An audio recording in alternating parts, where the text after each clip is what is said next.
Jesus, someone's cooked bacon!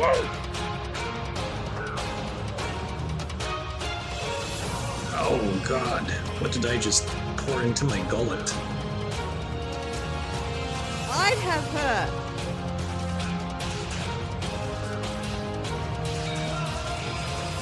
I like them on my face. That tongue was huge.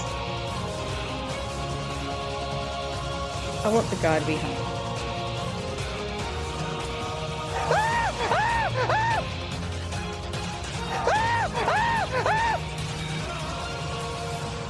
Welcome to the 5th episode of the long-awaited Amazing Race Australia 2 recaps from Reality TV Warriors.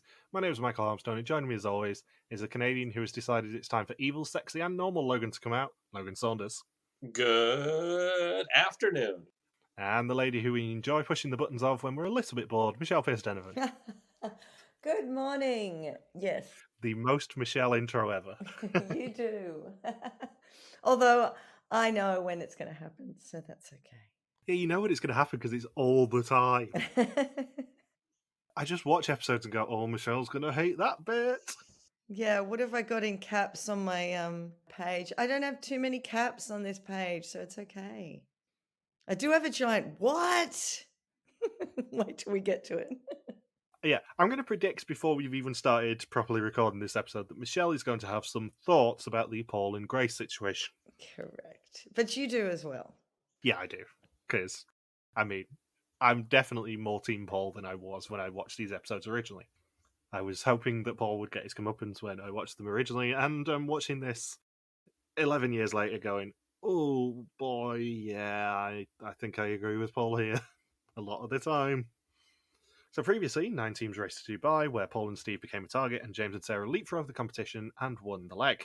Not that Grant mentioned this, but Kim and Donna couldn't even make it to the roadblock and were Grant eliminated from the race. And teams must now make their way to the Jumeirah Beach Hotel Marina and await the Dubai Pearl, a traditional Arabian dhow, where the skipper will give them their next clue once it docks, and they have 143 didgeridollaroos for this leg of the race. James and Sarah leave at 5:47am, Sticky and Sam at 5:59, Joseph and Grace at 6:09, Michelle and Joe at 6:10, Shane and Andrew at 7:04, Paul and Steve at 7:49, Ross and Taryn at 8:14, and Lucy and Emilia at 9:42am. No, it's a bit of a bigger gap than the previous pit start. It is, and the reason I think it's a 12-hour pit stop is because I did look up when the sunset was, and it was 5:27pm on that day that they filmed, which was the 25th of November 2011. So that kind of tracks with Sticky and Sam and James and Sarah going to the pit stop. Something against what Paul said right at the beginning here. Yes, so I am not with Paul at this point. Stop defending Grace. No, it's nothing to do with Grace. You know how he said in his intro, he said something like, oh, the other teams colluded against us last leg. Yeah, there's no collusion when they're not actually together. No, I agree with that. Yeah. It's not collusion yet, Paul. Yes. They may have all endorsed it, but it's not collusion. Yes. You may want to ask Grace what the definition of collusion is, because She she might will not know. As if. She doesn't know traction. She doesn't know collusion. Joseph, what does collusion mean? Collusion. This is like a really explosive collusion. A collusion. Oh, jeez. So James and Sarah surprised themselves that they could win a leg, and they do better when they focus on the positives, which is definitely something that they're going to do for the next few legs of the race. Oh, I have there's some great Sarah scenes that we get before they get out of Dubai. Yeah. Joseph and Grace are proving that Grace needs to shut her mouth and that Joseph needs to speak for her, which is always the sign of a modern relationship, even between brother and sister. Grace, just quieten down, please. And the best thing is, Grace is not going to quieten down in this episode. You notice that Grace has a younger brain because when she's reading the clue says, oh, and she will give you your next clue. And Grace says, she? I've never seen anybody get really enthusiastic if the clue says he or she will give you your next clue. It is also worth pointing out, Joseph and Grace are only about 3 years apart. it's not like there is a massive age difference between them as siblings. They are pretty close in age, and he is also one of the youngest of the season. It's just that Grace is so juvenile and so immature that she seems far younger than she is. So at the marina, James and Sarah find out that the Dubai Pearl is not docking until 9:30 a.m, and everyone, apart from Lucy and Emilia, is going to catch up. I do love that there is a quote being like, yeah, everyone's going to catch up to us now, and you just look at the departure times going, Lucy and Emilia, not so much. They're going to have some stories for the flight to Istanbul. Michelle and Joe say that they were underestimated at the start of the race, but now they think that everyone is waking up to their threat level. That is, of course, Michelle and Joe starting in 4th place in this leg. And Sarah doesn't want them to draw attention to themselves, but the other members of the top 4 arrive, and James tells them that it is not docking until 9:30. A very vital piece of information, according to Sarah. Yeah, she then gets maybe a little bit frustrated at him that he thinks about other people too much, and they end up having another fight. And the fight is, of course, capped off by them screaming at each other for about 2 hours, but being interrupted by someone walking past and screaming morning in their face. I love unintentional moments like that where it's just like a proper Barney between them, and then someone just walks past and it's like, morning! Top of the day to you. Yeah, when Sarah confronts him and says, I can't believe you told them that we'd have to wait until 9:30. They're going to step on your head when it comes down to it. They're going to step on your head. They're going to step on my head. And if we're really close together, they'll step on both of our heads at the exact same time. And James says, okay, I understand. I'll check with you first before I give out any sort of information to the other teams. No, you don't get it, do you? Do you have rocks in your head? And it just goes on and on. And I was thinking it would have been perfect if they just faded in and out where it shifts from Dubai and then it fades in with Istanbul and then it's her still going on about the same thing. See, well, you're not even listening to me, James. Do you understand what you've done? Yes, it's been 12 hours. This is like the water bottle thing all over again. Can we move on from this? Jesus Christ. Do you know the best thing about it? This argument actually works in James and Sarah's favour, because them screaming in each other's faces for, let's be honest, about 2 hours at this point, keeps them away from the rest of the group and stops them having any sort of input in the Grace and Paul situation. There are 2 teams who do not get involved in the Grace and Paul situation. One of them is James and Sarah because they're screaming at each other. The other is Lucy and Emilia because they're too late to actually be involved in it. Everyone else is implicated in the mire of shit that is the argument between Paul and Grace. But they are not, because they are screaming at each other. What would have been better, too, is if Sarah keeps yelling at James and says, oh, they're going to step on your head, and it's been 2 hours and 45 minutes, and it's 15 more minutes until the Dow comes, so I can yell at you for 14 more minutes. Thankfully, we were able to pass all 3 hours and found something to do. And then they bump into Paul, and it's, you were screaming at me! You screamed into me! And then Grace asks, what's a scream? The other brilliant thing about this argument between James and Sarah is the fact that Sarah starts it off by going, oh, we don't want to draw attention to ourselves. And it's like wandering around the Jumeirah Beach Hotel Marina, screaming at each other for 2 hours. But it's just like, yeah, we're not going to draw any attention to ourselves. You fucker! Now I'll just put on my hunters and yell at you at the top of my lungs at 7 o'clock in the morning in a public space. Shane and Andrew are frustrated with taxi drivers as they're used to being in control in their day jobs, and this is the first time they mention Shane and Andrew's really bad luck when it comes to taxis. And in every country so far, they had bad luck with taxis, and their driver goes too far past the marina and has to backtrack. I believe when Paul and Steve show up, all the other teams say, well, I guess the cops got lost, eh? Yeah, I think they're probably in Abu Dhabi right now. Yeah, we've never actually had it mentioned that Shane and Andrew have terrible luck with taxi drivers specifically. Obviously, we've seen it. But this is the first time it's actually lampshaded where it's like, yeah, we have really bad luck when we're not actually driving ourselves. Was Leg 4 their best finish so far? Because Leg 4 was the first time that was a self-drive leg. Because they finished in 5th, I believe. Yeah, so far Leg 4 was their best placement with 5th. They get 5th, obviously, in this leg as well. When they leave, Ross and Taryn have a discussion about how Ross is an inspiration for Taryn, and he's not worried about letting her down, but he's concerned that she may have higher expectations for him. And if this doesn't tell you that they are getting non-eliminated at the end of this leg, I don't know what will. Yeah, I was thinking, yeah, they're really setting this up here. Massive neon sign that maybe Ross and Taryn are not going to complete this leg. Shane and Andrew's driver takes him to the wrong marina, and Shane loses his temper and refuses to pay him. The teams at the marina then use Paul as a source of amusement. Grace tells him to just read the clue as she's lying there. Paul says that he was a former obese kid, and kids used to bully him, and it's a source of motivation for him now to prove all of the bullies wrong. I should note, Grace has that confessional before Paul shows up saying, "Oh, we were bored, so we were just gonna muck around with the next team that showed up." Or she said, well, "We're just gonna muck around with the other teams that show up." But she only mucks around with Paul. She does not muck around when Shay and Andrew show up, nor when Ross and Taryn show up. So that confessional has quite a bit of BS to it. Yeah, I've mentioned a couple of times this season already that a lot of the races were on the UR team number group at the time. And one thing that I vividly remember was Sarah telling us, I think it was when Leg 4 aired, just watch out for Grace. Grace will get far worse, and she does something super obnoxious. And she was referring to this incident with Paul, where all she does for, let's be honest, at least 10 or 15 minutes is just needle Paul and just try and push his buttons, try and aggravate him, and try and get a reaction out of him. And Paul, because he's had all this growing up, doesn't give in to her.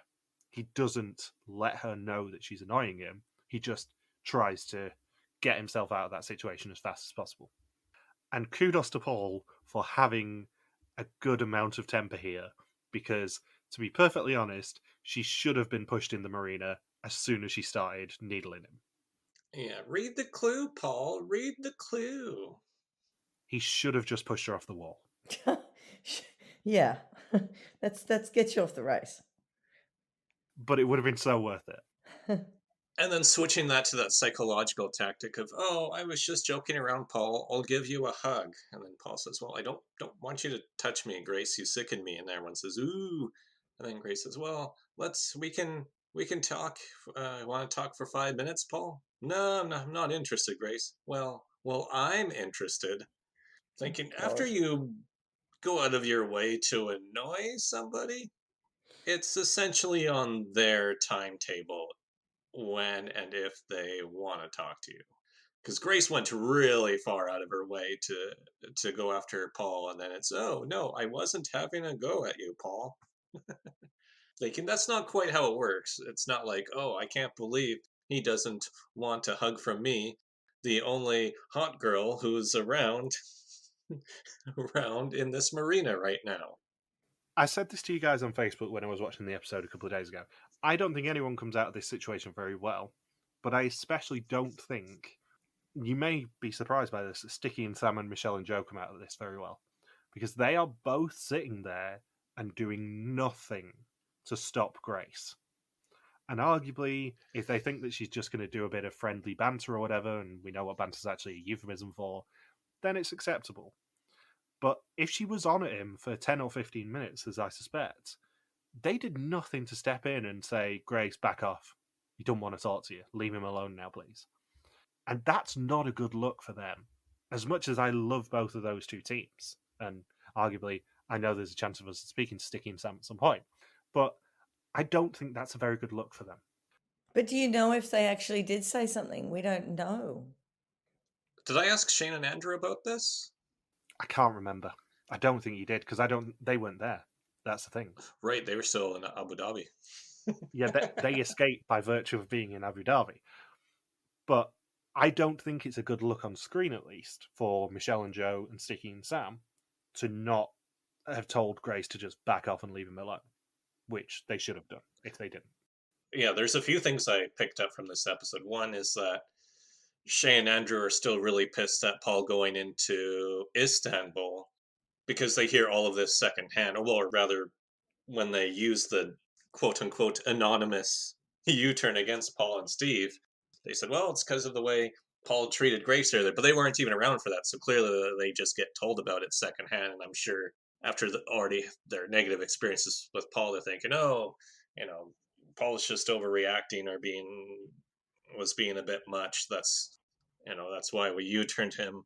And when they talk about the shoving incident later, Michelle and Joe have a confessional about it, saying, well, the timing of it, with Grace falling after the fight between her and Paul, it just didn't look good. And you just see Michelle and Joe visibly cringe during the confessional, which I think indicates that perhaps Sticky and Sam and Michelle and Joe were both teams were so uncomfortable during this confrontation that they just didn't want to get involved whatsoever. We just hear both teams say awkward from the sidelines and just hope, well, maybe it's just going to be this one isolated incident. Grace knows she pushed it too far. Paul's not really the person who likes having his buttons pushed. Hopefully this doesn't happen again, and hopefully this doesn't make it onto TV. Yeah. Obviously, Grace comes out of this terribly, and this is the point where Grace absolutely goes too far and is the villain of the season for me. But I think if Sticky and Sam and Michelle and Joe just thought they were going to ride it out and try and not pick a side and just be nice to everyone, this isn't the opportunity to do it. You absolutely, regardless of how you feel about Paul personally, need to stand up in this sort of a situation, I think. But you don't know if they did, because they didn't show it.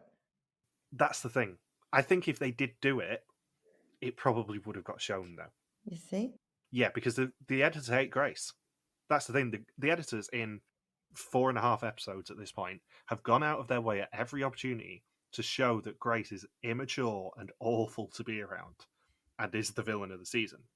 They've shown every moment of idiocy that she's had. And I think if those two teams had not basically sat on the sidelines and hoped that it wasn't going to become a thing, I think they probably would have shown it to undermine Grace even more. But the danger here is in a situation like this, silence is a tacit endorsement. Yeah. And I mean, I'm probably making a mountain out of a molehill. They probably did go, Grace, shut the fuck up, please. But because we didn't see it, we can only analyze this based on what we've seen and what was said to us at the time, and that was obviously subject to NDAs and stuff. And I think if they had said something, it probably would have been shown on the screen.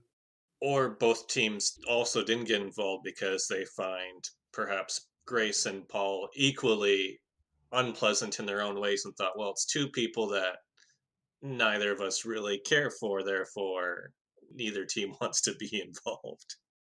Yeah, I mean, I'm sure Paul, as I said last episode, is a complete nightmare to be around when he's in competitive mode. But I think when you see how uncomfortable Grace is making Paul, especially when he refuses to give her a high five and bullies her petty and insecure and she sickens him and all that sort of stuff, I think that's the point where you go, right, Grace, just leave him alone, please. Regardless of your feelings on Paul or Grace personally, I think that's the point where you say, just back off, please. We want this to be a nice experience for everyone involved, and you are being a knob. Please, shut up. U-turn coming up. I would have loved that, because then if Grace got there first and just like, yeah, Sticky and Sam called me a knob, I'm just going to anonymous U-turn them and write knob on top of it. So when the Dubai Pearl arrives, Paul gets the first clue because he doesn't want to be around anyone anymore, and it is a detour, which is count 'em up or price 'em up. And in count 'em up, teams must find a spice market square and count a sack of dried limes. Lime? Once they get the correct number, which is unique for each team, they will receive their next clue. Hang on. Why did you say lime like that? It's a Taskmaster reference. Oh. A lime! Okay. In Price 'em Up, teams must head to the Gold Souk and find a marked jewellery stall. And once there, they have to arrange 7 pieces of jewellery from most to least expensive to get their next clue. Paul then has a confessional saying that no matter what people do, he's going to bowl them over if they get in his way now, and that is what we call foreshadowing. It's time to put the smackdown on them all was another one of his confessionals right here too. Yeah, there's some brilliant editors' jokes in this episode and in last episode, to be fair. They foreshadow so much of the unintentional comedy. Grace says in the taxi that she enjoys pushing his buttons, and Joseph endorses her doing it because they've got a combined age of about 7, and he went too far, apparently. Michelle and Joe are the first to get to the limes, and they are surprised by the fact that it is thousands of limes, like they've never seen this program before. Joseph and Grace make a tally as their strategy, like that's not a known thing. And Shane and Andrew are loud when counting, which ends up distracting everyone else. And Paul says he doesn't think that it was intentional, just them being bumbling cops. Yeah, he said, yeah, I think they sort of just bumbled into that strategy. I don't think it was well thought out. Yeah, the best thing is Sarah then does the exact same tactic later. 8, 9, 10. And Lucy and Emilia try to get to the Dubai Pearl, and they ask where they're thinking, oh, it's a boat, right? And then the driver says, oh no, the Dubai Pearl is a building. And then Lucy says, Dubai Pearl is a building? And Emilia looks at the clue and says, yeah, it says to wait for it. And then Lucy says, how do you wait for a building? And then Emilia responds, you just wait for it to be built. Meanwhile, of course, Lucy's going, yeah, I've got to be out of the UAE in about 10 minutes. Can we hurry this up a little bit? I'm on a pretty big clock because I've been marked as a potential terrorist here. I already see a guy coming at me with the machine gun from the other end of the highway. Sticky and Sam accidentally swap to price them up as their driver can't find the lime challenge, and they have no experience of jewellery, only their ex-girlfriends asking them to buy things and them saying no. And that's why they have exes. It's such a good quote from Sticky and Sam there. Oh, God. Joseph and Grace get rejected with 1512 and Ross and Taryn with 1450, and Sam asks for an eyeglass, not that he knows what he's looking for. Yeah, the jeweler just looks so amused, like, here, you can have the eyeglass, but I don't know if it's going to do you any good. You may as well use this telescope. It's going to have the same effect for you. It just looks cool to use. That's about it. James and Sarah guess 1254 and are wrong, and they then decide to try Sarah's method, and James says he's basically just letting her do what she wants at this point. He's been so browbeaten by a 2-hour argument with her this morning that he's just like, yeah, do what you want now, I don't even care. You've stuffed it up twice. Now I want to do it. And Paul gives one of those deliciously schadenfreude confessionals when he says he's in the top 2% of Australia in terms of IQ, so he should be good at this challenge. And they immediately leave in first. And teams must now travel on foot to the Dera Old Souk station to find their next clue. Caution, anonymous U-turn ahead. Michael, do you remember a recent thread in one of the mole Reddits where it was somebody saying, I have this high of an IQ, and this is my opinion after watching the mole for the first time? Vaguely? Yeah, and then the comments section just railed against him for saying, why does it matter what your IQ is for posting about the mole? Why would that attract us further into reading this thread? So the guy just got trolled out of the thread, essentially. Yeah, I think with stuff like I'm in the top 2% of Australia in terms of IQ, that kind of makes sense as to why people maybe don't like Paul. I think so. I think he probably would be a nightmare to be around. But I think it goes back to the fact that he's a former bullied kid. He wants to excel, and he wants to prove himself and better himself and prove all of these people wrong. And it's a wonderful motivation, but it does come across as arrogance. Yeah, it's a very human trait for people who are bullied to then almost overcompensate to really prove themselves to the people they feel did them wrong. Yeah, the problem is that sort of arrogance then leads you to be a victim of someone like Grace who feeds on people's arrogance for her own amusement. Yeah, where maybe, I'm sure you're surprised to hear this, or maybe Grace isn't going to be thinking, how did Paul become like this? What possible traits could he have that led him to being a bit arrogant around everybody? She's not going to be thinking, oh, I may be reinducing childhood trauma of him being bullied. That's probably not going through her head. Yeah, and let's be clear, if something like the Paul and Grace situation happened nowadays, production would step in and say, knock it off, the two of you. There is no way in hell that they would allow this to fester on a new season. Or just send in the Royal Guard in Dubai, or send them out with machine guns and detain Paul and Grace and say, hey, stop doing that. Okay. You detained me. You detained into me. So Paul and Steve have to go back to get their bags from the cab as they left them in there before they did the detour. Shane and Andrew guess 1506 and leave counting second, and they have their bags. And despite it being anonymous, Shane and Andrew U-turn Paul and Steve right in front of them and say that it's unfortunate for Steve, but Paul's behaviour with Grace was unacceptable. When they weren't even present for it. Yeah.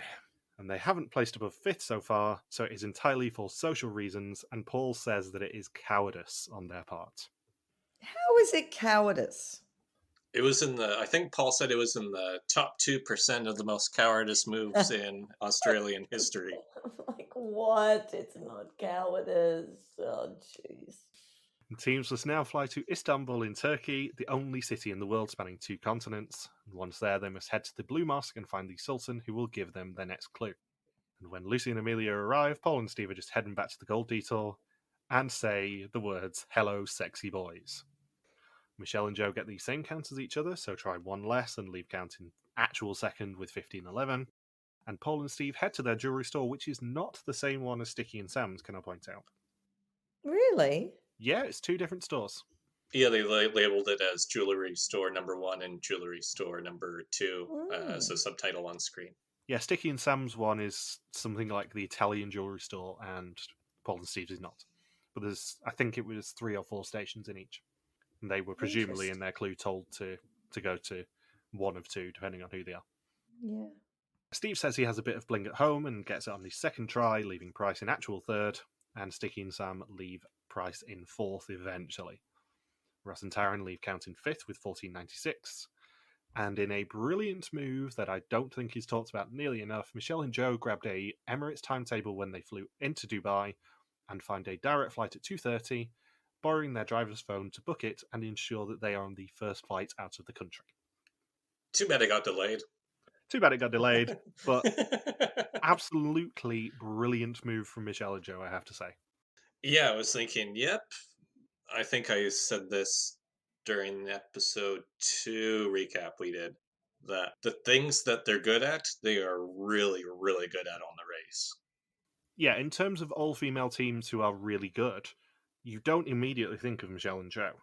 You think of mainly the Canadian teams because they're very good at casting successful all-female teams. But people sleep on Michelle and Joe more than you would think they do. They are very, very good when it comes to flights. They're very, very good at certain challenges. Anything with performance or dance or anything like that, they are very good at. And they nail it pretty much every time. And I don't think people really remember them being as good at this sort of stuff as they are. Even Lucy and Emilia get annoyed at Sarah's very, very loud counting. And then Joseph and Grace get rejected with 15-17, and Grace tells the judge that he is wrong. Oh, how immature is that? I'm sorry. That's like what a 5-year-old says. I'm wrong. You're wrong. You're wrong. This is what I mean about the editors undermining Grace at every opportunity. Any chance they get to show Grace being a knobhead, they will show it. So that's why I think the Sticky and Sam and Michelle and Joseph would have been shown if it was actually a thing and if it was on camera, because they would have done it to undermine Grace's position. Can you imagine the Weaver family doing the line counting task, trying to count 1,500 limes? Which one would you guys have picked out of interest? Because I think the lime task is very sneaky in terms of being really mean. Because it's a high count. It's a higher count than usual by Amazing Race standards. We've had, usually it's 300 or 400 of something they typically count. Yeah, and you can't cheat off anyone else because they all have different counts. I don't know jewelry very much. I really don't. I'd probably do count. And I'm good at counting. You know, I count all the time, which is just a ridiculous thing to say, but I do count all the time. So I'd pick that. I think in a vacuum, you probably do pick the counting challenge, but when you get there and you see it's 1,500 as most of these are around, I think that's a bit intimidating. You wouldn't know it's 1,500 yet, though, because you haven't counted them. No, but you look at a box full of dried limes and you go, holy shit, that's a lot of dried limes. I don't know how much it's going to be or if we'll ever know how much it's going to be, but it seems like a lot. Well, I'd have to hope my partner knows jewelry because I have no idea. Yeah, I think if you know jewelry, as Steve obviously does, Steve's probably the best person at this, then it's an easy challenge for you to do.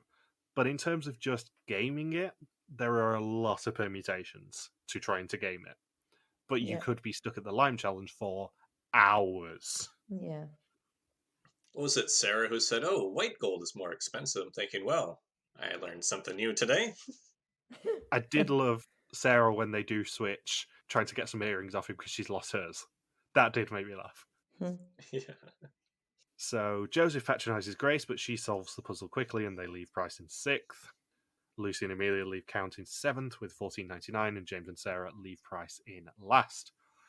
And I also have to point out that Lucy doesn't know Sarah's name 5 legs into this race. She just calls her Botox. And the flight was delayed, so everyone catches up and arrives at 6:55 p.m. On the way to the Blue Mosque, Lucy and Emilia are incredibly appreciative of being able to see Istanbul, probably because they know they're not going to get machine guns pointed at their faces this time. And they are enjoying seeing everything on the race and just taking everything in. One funny thing with Joseph and Grace at the jewelry task is just Joseph physically pulling Grace away. Just physically lifting her away from the jewelry and just saying, "Let me do this. You stand over here." This is a man's detour. Let your older brother take care of this. And her saying, "Oh, diamonds are the number one priority." Even my daughter, who was in the room at the time when I was watching it, who's 16, just went, "Oh, God." Yeah, that's the thing. Joseph and Grace have a dreadful episode from the editors here. The editors bury them at every opportunity. And I don't understand how anyone can say, "Oh yeah, Paul's the villain of the season." Because Grace has a terrible episode, and Joseph comes off nearly as bad as she does in this episode, with the endorsing her needling Paul, and with the, "Oh, don't worry, this is my job." And it's like, I think Grace probably knows a little bit about jewelry. Maybe start listening to her, Joseph. So when they're running to the Blue Mosque, Paul looks around and knocks Grace over with his backpack. Notably, can I point out, we do not see it on screen. Yeah. And she shouts at him and calls him a pussy. "You fell into me."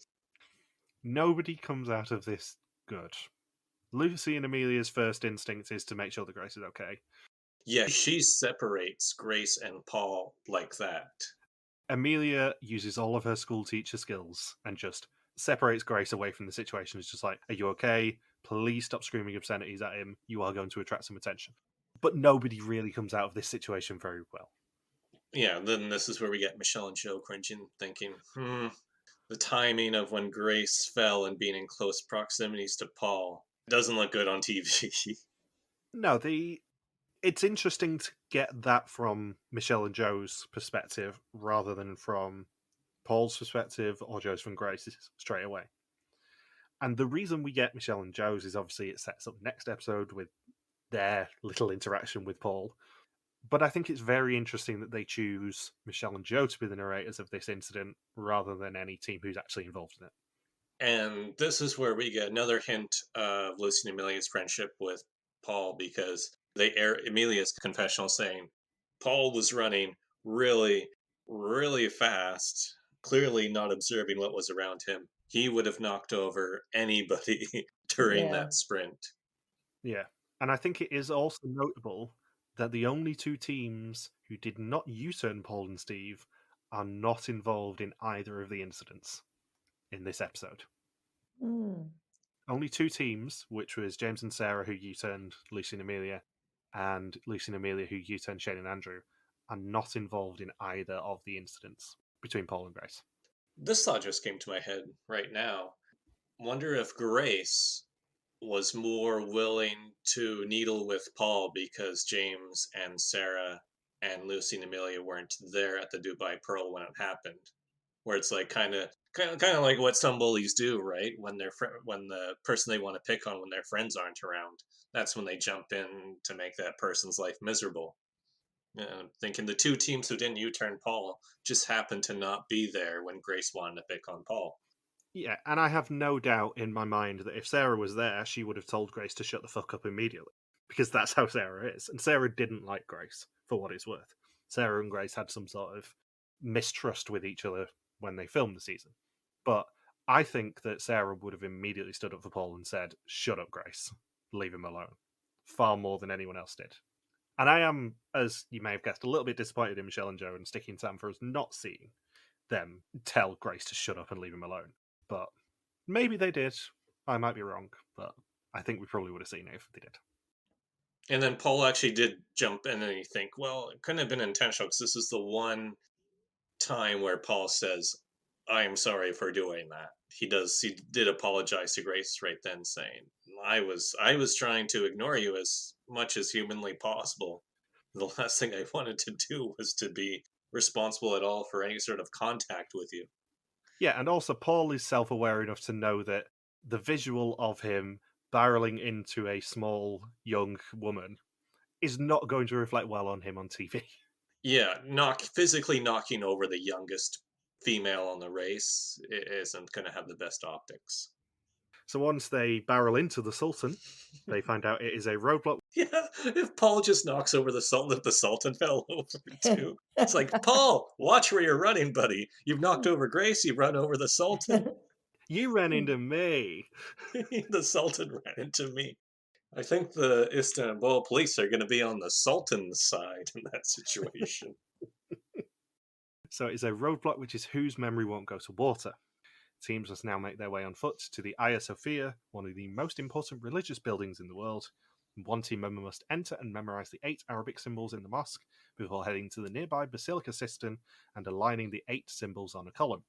They may only return to the Hagia Sophia once to check their answers, and once they have all 8 correct, a guy dressed as one of the traitors will give them their next clue.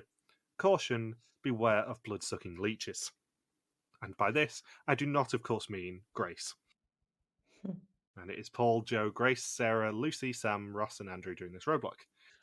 I like how the Hagia Sophia, they keep changing whether it's a mosque or a museum every couple years.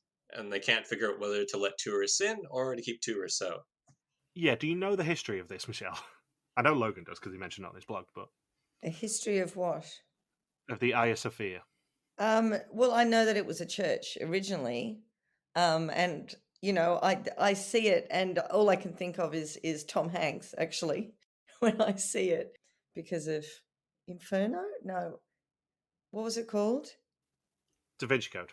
No, but it was the second sequel, Inferno. Yeah. Yeah, so basically, the Hagia Sophia was a Catholic cathedral. It then became a Greek Orthodox cathedral and was the largest cathedral in the world for a long, long time. It then became a mosque when the Ottoman Empire was a thing.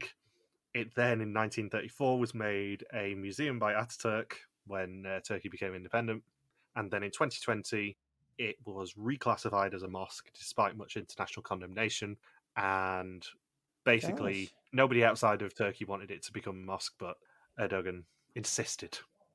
Yeah, because Oh. I was in there right before they changed it back to a mosque and they didn't let tourists in again. Yeah. Oh, so you can't go in again. Nope.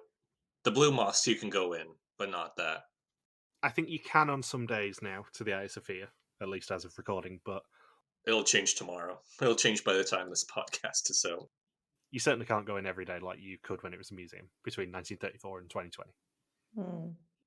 Interesting. So Lucy completely misses the dome and the symbols on her first attempt, as does Sam. Grace is the first to ask for a check and is sure that it's right, but she only has 4, and the guy dressed as a traitor sends her back to the Hagia Sophia. Paul yet again brags that he's good at this sort of thing, and he is, becoming the first person to leave. And after grabbing their next clue from a leech-covered cistern, teams must now head to the Archaeological Museum. The pit stop for this leg of the race, the last team to check in, may be eliminated. Do you find it strange that they can only go back once? Like in so many seasons of The Amazing Race, anything like this, you can just go back as many times as you want. I found it quite strange that it was only once. It is strange, but I think there's a very good reason for it. And that is the fact that they didn't land till 9 o'clock in the evening, and they probably could only get the Hagia Sophia empty for a couple of hours. Yeah, I'm surprised they wouldn't do 2 attempts. One seems a bit brutal because the first time you don't even know what you're looking for. So really, you only have that one chance to look back. Yeah. And then you're just doing random guesswork from there until you have no choice but to take the 4-hour penalty. The other element of this is the fact that if, as we suspect, they had to change a few of these legs around because of Lucy and Emilia getting arrested and kicked out of the UAE earlier than they anticipated, then they may have had to do the Hagia Sophia stuff at the last minute. Because I think it's fair to say that it probably was meant to be 2 Dubai legs, and they had to cut it short with the limit that Lucy and the camera guy actually had on their passports. They needed to shift them out of that country far faster than they anticipated, which is why there is a mid-leg change of location, which they never do in any Amazing Race anymore. They never change countries mid-leg. And B, they only have one challenge. If you compare it to something like the Turkey, France, Cuba leg that they end up having right after this, they do change countries mid-leg there, but they also have 2 challenges before the pit stop. Yeah, much different structure. Whereas this one is literally just find the roadblock, do the roadblock, and you go to the pit stop. So it's incredibly conceivable that they could have just gone, where aren't we visiting? Have we got any contacts to the Hagia Sophia? Is there a challenge we can come up with there? Well, they've got those wonderful big Arabic symbols. Let's make up 8 columns, quick. We can do that. Get the art department on it. Let's just rent out a cistern and a guy who's dressed as one of the traitors. That'll do. And that stinks of a filler challenge to me. Not that I think that this challenge is a filler one, because it's a wonderful challenge. It's one of my favourite roadblocks they've ever done. But it feels like a last-minute decision and one of those things where it's like, right, what are actually the limits of us being able to do this? They need to be in Turkey. The Hagia Sophia can only spare us a couple of hours before they got to lock up. Right, we'll just put a limit in that there's only one return allowed. That's the way we can do this. Because all the teams will probably be on the same flight, let's be honest. Nobody's going to get themselves arrested or anything. Yeah. I have another question about it, though. Go on, Logan. Do you want to go first? I was just going to make a dumb joke saying that, according to Paul, that the leeches there were in the top 2% of being the most blood-sucking out of all the leeches. The leeches were sucking into me. God. Oh my God, is this going to go on, Michael, for like the next... Oh, Jesus Christ. For the next 7 episodes, you can bet your ass. Okay. The other question I had about the challenge, you know how they had to put them in order? This is something that really distressed me. How do they know which one's first? How do they know which one is first in the order? Left to right, I presume.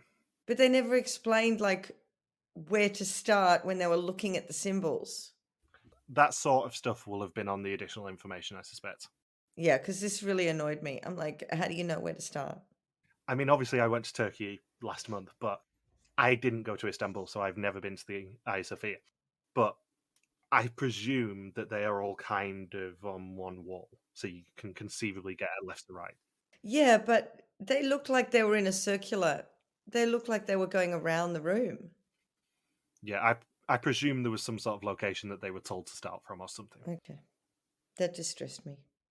So it is Joe who leaves in second, and despite the intrigue, Paul and Steve checking in first and win a trip to the Australian Rally Championships worth $10,000. Genuinely cool prize, as I said about Sticky and Sam's similar prize to the Japan MotoGP. Genuinely actually quite a cool prize when Honda's sponsoring your season. Second is Michelle and Joe, and Lucy gets rejected with all of the first 6 correct. And can I point out, this means that all she has to do to get third place on any leg for her and Emilia for the first time, not second last or conceivably last, is to swap the bottom 2 symbols over. She was that close to a third place finish and getting out of the ridiculously low average that her and Emilia have at this point. I think it was 7.25 coming into this leg. It is the lowest that is entirely possible without getting herself eliminated. And they very nearly got third on this leg. People start going back to check the symbols. Andrew gets rejected and runs back. Grace leaves in third with Sam in fourth and Andrew in fifth. And Ross and Lucy are both rejected, as is Sarah. Sticky and Sam overtake Joseph and Grace to check in third. Joseph and Grace check in fourth. Shane and Andrew in fifth. Lucy gets rejected again and apologises to Emilia. And she says that if she gives up, it will be a 4-hour penalty. Ross is rejected with only 3 correct and has a bit of a hissy fit. And Taryn says that the hardest thing is knowing that Ross is a lot smarter than some of those who have got through ahead of them, which is not a very nice comment for the editors to put in. Sarah is rejected and James suggests that she gets a bit strategic and takes the penalty earlier than anyone else. They take the penalty and leave in 6th, although the lower third says that they're leaving in 7th. Lucy leaves in 7th, and Emilia says it's so exciting to know that they weren't last. James and Sarah are in 6th, but obviously get the 4-hour penalty and have to sit in a garden. Ross suggests that they take the 4-hour penalty and hope that it's a non-elimination leg. Lucy and Emilia checking in 6th, for the first time ever not coming in the lowest safe position. Ross and Taryn arrive last, and that means that James and Sarah checking in 7th, Ross and Taryn checking in last place, and are marked for elimination, meaning that they must come in first or receive a 30-minute penalty at the next pit stop. I like when Lucy and Emilia check in when Grant says, Lucy and Emilia, you're team number 6. And he's more shocked than they are. Yeah. You know there's still 2 other teams, right? This isn't the way you do things, guys. Can you not just drag your heels a little? Yeah. And James definitely had the right move here of, okay, we've got Ross and we've got Lucy doing this roadblock. We've been here a long time.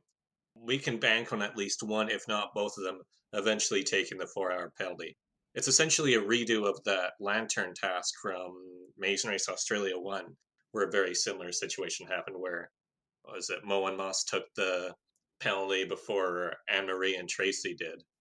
Well, from James's point of view, if he's thinking strategically, obviously on the surface of it, you go, well, yeah, probably another team's going to take a penalty here. We'll probably be safe out of it. But also, if you take a penalty, you get a longer pit stop. If they have a 12-hour pit stop here, which I think it probably was, they get another 4 hours on top of that if another team takes a penalty straight after them and ends up checking in last. So they then get 16 hours of rest, and they've been on the road for at least 10 days at this point. They must have been shattered. So it's not the worst strategic move if you just want a rest, as well as obviously on top of that, probably ensuring your own safety. And he was probably thinking, well, if we take the 4-hour penalty and it's a non-elimination leg 2, and somebody else is taking the 4-hour penalty, if not both Ross and Lucy end up taking it, then those are multiple teams who will be at the same level as us going into the next leg that we'll be ahead of, and then probably by the following leg, we'll have an equalizer up ahead. And I'll say this now, before I inevitably rant next episode. I like March for Elimination as a non-elim twist. It is probably my favourite one of those that they do. However, in this season, it's not the most well thought out twist. No. Yeah, the next leg, this leg really determines who gets eliminated because of the way that the next leg is set up. If you go into it with the mindset that probably they were anticipating doing 2 legs in Dubai, but then the Lucy and Emilia thing happened, there would have been a chance for Ross and Taryn to catch up. As it is, they probably shouldn't have done what they did in leg 6. And that's all I'll say to tease for next week, because I really, really don't like episode 6. It's the one major dud. Yeah, it's the one episode of this season I think is a bad episode. Arguably, I can make an argument for episode 8 as well, but episode 6 is by far the worst episode of this season. Yeah, I think I had it by far dead last in my rankings in my blog, if I'm not mistaken. Yeah, it's going to be a rare episode this season where I am not happy with Amazing Race Australia 2. Does that mean your notes are going to be smaller, or would they be longer because of the annoyance? No spoilers, but probably shorter, to be honest, Michelle. I know you're complaining There's about not a whole lot to cover for next round. No, it's just going to be a, oh my god, production, you fucked up royally here episode. I'm picking up on the subtle hint from Michelle. She probably hasn't got anything else to say about this episode. Have you got anything else you want to say, Logan? No. I think I said it all. Anything else from you, Saunders? No. I think I'm good. Good. In that case, thank you for listening to our Amazing Race Australia recap. We'll be back next week to recap the infamous episode 6. Don't forget you can contact us on Twitter, Facebook, YouTube, or Instagram, where we are RTV Warriors, or you can email us and contact at rtvwarriors.com. Logan is on Twitter at LogsofQuacky, Michelle is Beth3, and I'm MJ Harmstone. You can also support us on Patreon at patreon.com/rtvwarriors. See you next week. Bye. Peace out and just chill till the next episode.